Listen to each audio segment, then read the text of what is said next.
front of me is OnePlus Ace 5 Ultra, and today I would like to show you how you can change default apps.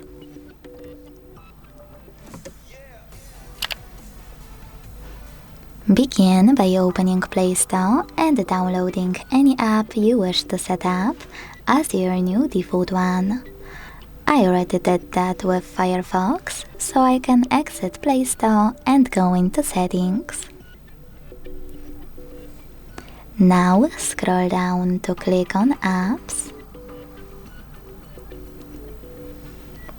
Select the default apps here and tap on one of those sections you wish to manage.